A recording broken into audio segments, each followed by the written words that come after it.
خوبصورت انداز میں ثناخوانی فرمائی، سبحان اللہ کریں۔ محبت میں اور اشتیاق میں اور شوق میں آپ بار بار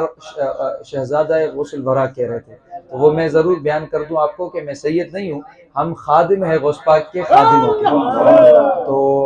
یہ جو عارفین کیا کہتے تھے، وہ یوں کہتے تھے کہ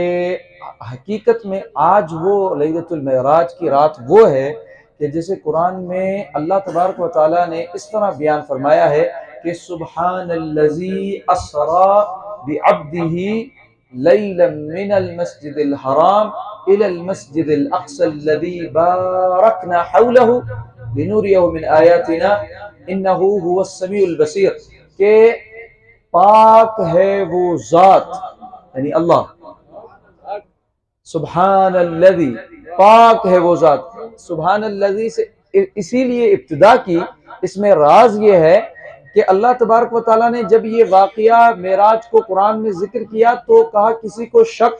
اور شبہ اور کہیں کوئی خیال اور تصور آ جائے کہ یہ کیسے ممکن ہو سکتا ہے کہ مکہ سے رات کے حصے کے اندر ایک ہستی بیت المقدس جائیں اور وہاں سے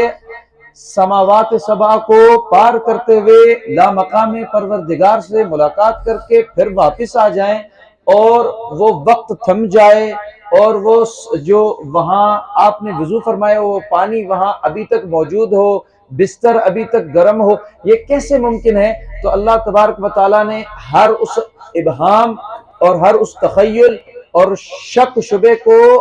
پوری طرح ختم فرمایا اور دور کرتے ہوئے یوں فرمایا کہ ابتدا ہوگی سبحان الذی اسری، کہ اب اس طرح نہیں سوچنا کہ کسی اور نے یہ کیا، میں وہ پاک ذات ہوں کہ جس نے یہ سیر کرائی، کہ جب میں خود کراتا ہوں تو ہر چیز ناممکن بھی ممکن ہو جاتی ہے۔ تو عارفین کہتے ہیں کہ اس کا نقطہ یہ ہے کہ هذه لیلۃ ارى اللہ محمدا حقیقتہ،